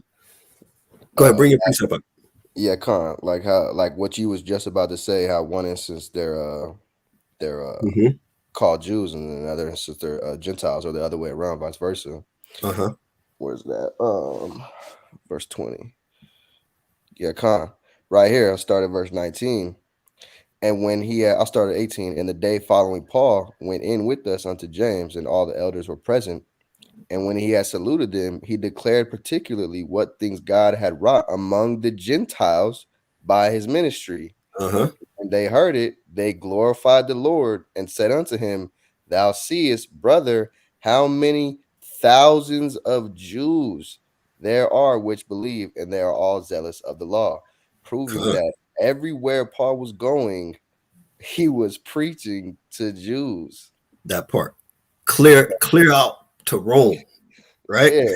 So it doesn't make any sense why any Christian could say that Paul was going to anybody other than the Jews.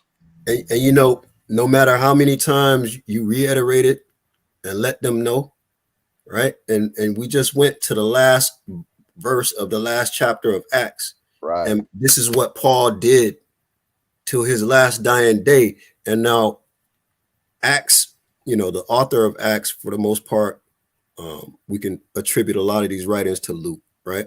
And we know that Luke was a contemporary of Paul. Luke doesn't go into great detail about Paul's death and how he passed, but you know, there are historical accounts that Paul was beheaded in Rome, and I'll circle back to the whole point of Nero, right? Because circa 60 AD, plus minus 3-4 years, right? 60 to 64 AD, around there, is just prior to the the sacking of the temple, the destruction of the temple, and the expulsion of the remnant in Judea, right? 70 AD. So at the time of Nero, he caused this controversy. And matter of fact, I, just pull up a tab and just Google Nero on Wikipedia real quick, and we'll just touch on that real quick. All right, just to get a timeline. Zoom in a little bit. Yeah, like Shit. Command Plus. I'm on this MacBook, so Yeah, yeah. I think it's Command Plus. There you go. All right, that's good. Con, you want me to just read it from the top right here? Yeah, just read a couple paragraphs. Okay, Con. Yeah, Nero, Claudius, Caesar, Augustus, Germanicus. What a name. Uh, born Lucius Domitius. I Yeah, don't know how to say that. Yeah. yeah. 15 December. Ahino Barbus. Ahenobarbus. Yeah, Uh, born or 15 December AD 37, June 9th AD 68. Was look, the fifth. look, Well, Slaki. look. Go ahead. He ruled. Right. He ruled a short time, but look how young he was. Right. That lets you know the Roman Empire, they was going through emperors like hotcakes. Right. There's some emperors that lasted a matter of months before they were either murked, poisoned, or overtaken, right? It was a lot of infighting going on. And you can clearly see the statue. This is an Edomite, right? But the Romans were going at it. They were fighting each other, right? Killing each other. So he 31 years? Yeah. Yeah, right? Very But go young. ahead. Khan was the fifth Roman emperor and final emperor of the Julio Claudian dynasty. Hmm. reigning from AD 54 until his death in 68 AD. Right now, go down a little bit. Um, let's see if we can find something about the fire in Rome. Mm.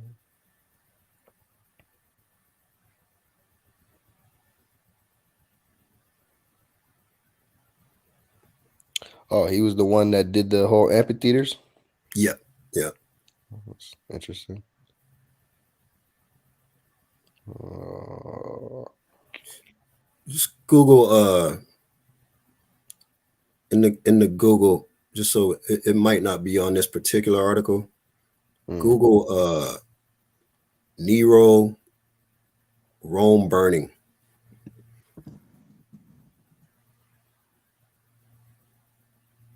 Yeah, Nero Rome burned. That's good. And let's see what we got there. See, History Channel, right? Reputable, as reputable can get with, Esau. But Nero Rome burns, right? Nero's Rome burns. So there was a great fire in Rome around the time of Nero.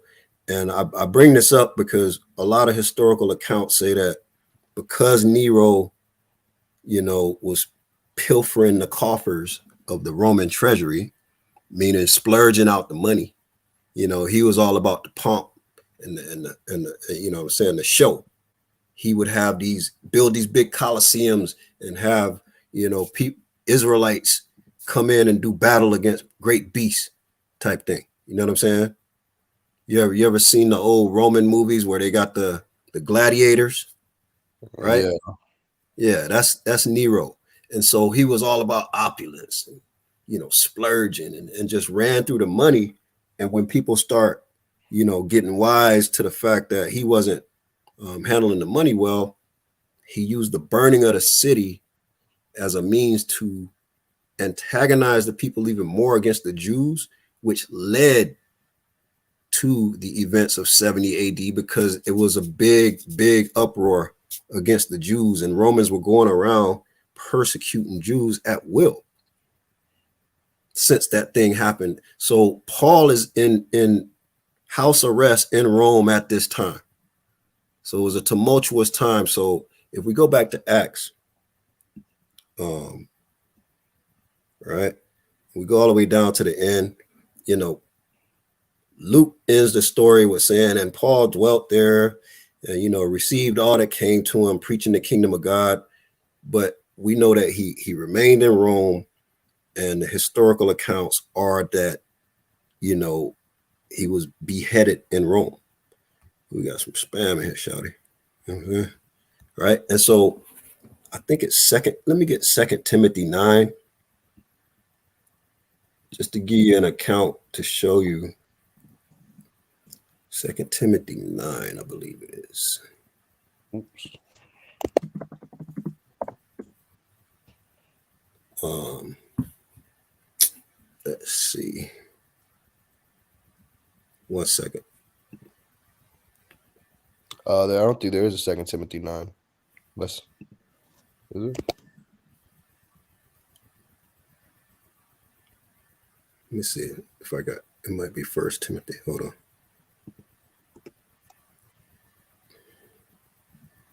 Um,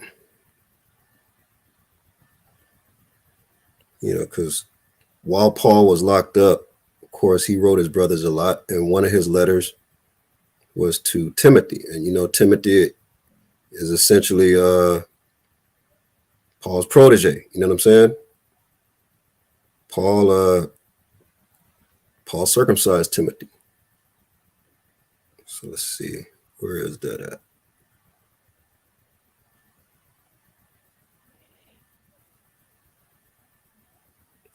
Uh,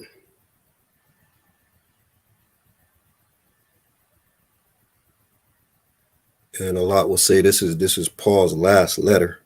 I know it's in 2 Timothy because it's one of his last letters. Let's see.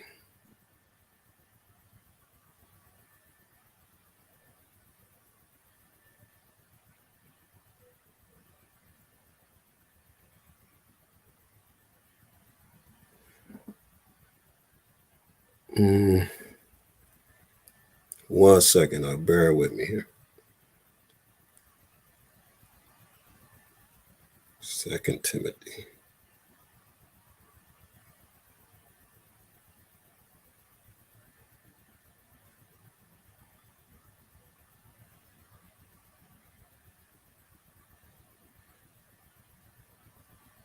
Second Timothy 4. Salaki. Yeah, I'm there. Yeah. Uh, And this is just to show you that Paul knew what his fate was. He knew that he was a lamb being led to slaughter, but he remained steadfast regardless. He remained fearless and faithful. You see what I'm saying? And he's writing to his brother Timothy in this regard, right? So go down right there, right? yeah. For I am ready to be offered. Start at 6. The book of Second Timothy, chapter 4, and verse 6. For I am now ready to be offered, and the time of my departure is at hand. I have fought a good fight. I have finished my course. I have kept the faith. Henceforth there is laid up for me a crown of righteousness, which the Lord, the righteous judge, shall give me at that day. Right? And, uh, Salaki, go ahead. and not to me only, but unto all them also that love his appearing. You see what I'm saying? This man already knows what's going on. He's like, look, I'm ready to be offered. I'm a lamb ready to be led to slaughter. My time is short. You see what I'm saying? I fought the good fight, but look, this is the end of my line. So he's writing Timothy from Rome, right? And he's saying his crown of righteousness is laid up. This is all verbiage of a man who knows what's coming down. And just like all the men before him, all the apostles and disciples before him that was 10 toes down unto death, same thing with Paul. Same thing with brother Paul. See what I'm saying? And he never diverted from the truth. He never. So I've heard some people say, well, Paul was a sellout to his people. Come on, man. This man died for y'all. This man died, gave his life trying to get this message out. Imagine if them brothers hadn't been going out, getting the message out. It might have came to pass that all the Jews was forgotten about. Because that's what the heathen wants, right? They want for no remembrance of Israel. You see what I'm saying? So you got to understand the heathen want you to think you're nobody. They want you to think that, what the Most High God says in the book is not going to come to pass. But we know that the Most High's word does not go out and come back void. We know if thus said the Lord, then that's what's going down. And we know that salvation is for Israel, and the many forefathers before us have continued this message, have never diverted from it. It's all been according to the law and the prophets, right? And so that wraps up our brief overview of the book of Acts. And like I said, Karaz, we've been going through as a group studying with a little more detail, but overall, man, what's your take on, this little exercise in terms of delving into Acts so far? Well, if I'm gonna be honest with everybody, this was my first time reading the whole book of Acts. Mm-hmm. And I find this book to be nothing short of amazing. You really do get to see Paul's growth. You get to see the miracles, in the ministry grow. You get to see how brothers really put their life on the lines to teach this word, and it definitely lights a fire under my eyes to do more. Right, Um, right. All praises. and so I'm grateful that we were able to do this, for sure, and how brothers have been coming together and studying and going over this book in its entirety. It's beautiful, and there's a lot of cuts in here for Christians. I think Mhm. Christians need to go and reevaluate this book and read it a couple Right, hundred more times and so they get the point and see what's really going on here. right, right, man. Hey, you talking good. I couldn't have Yeah, said it better myself. You see what I'm saying? yeah, All praises. Cause yeah, hey, all praises. HAM. Glad to have you, fam. We appreciate you. This is what we do this for our people, for our nation, so that we can come together, you know what I'm saying, and reason with each other and get some understanding and then go out there on fire and spread this light until we get these numbers up and make this place palatable for our king to return and reclaim his kingdom, right? Because we're not waiting on Christ. Christ and the most high is waiting on us, waiting on that number to be sealed. You see what I'm saying? And a lot of the book of Acts, what it does is it turns Christians' arguments upside down. con, Because when you start looking at from a perspective of history and hermeneutics and understanding how the culture is and what the politics of the time is and this, that, and the other, man, I've heard Christians claim that there were no Jews in Rome. Paul was talking to the to the real white Romans. You see what I'm saying? The caucasity when the book says elsewise, right?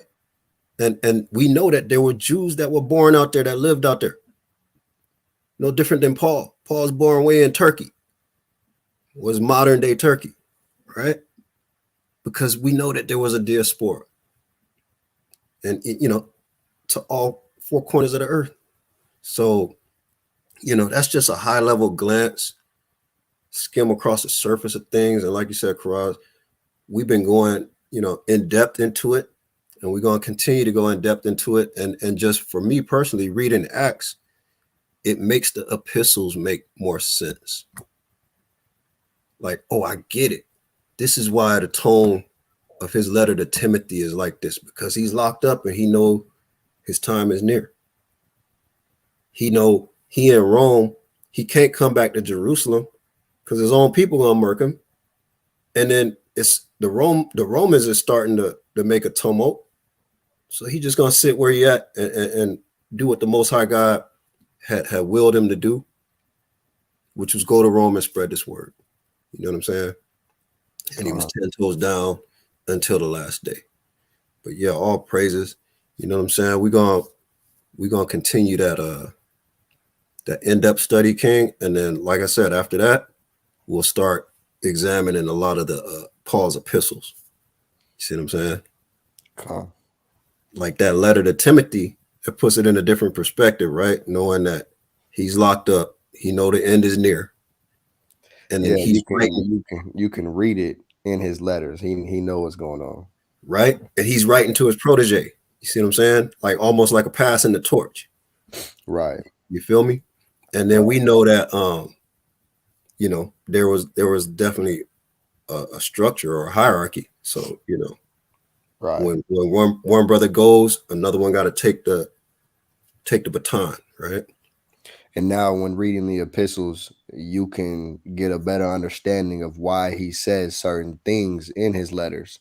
When you read Mm-hmm. Acts, and you know the time frame and the situations that are going on at that time. Right, and that's a matter of hermeneutics, right? That's understanding the culture and the times and the politics and society and how you can infer certain things because of that, right? Con, And the use of the language and this, that, and the other. So it's a beautiful thing. And once again, the Water King for joining on, all right? praise to the Most High, the water The for Adam. water, the water.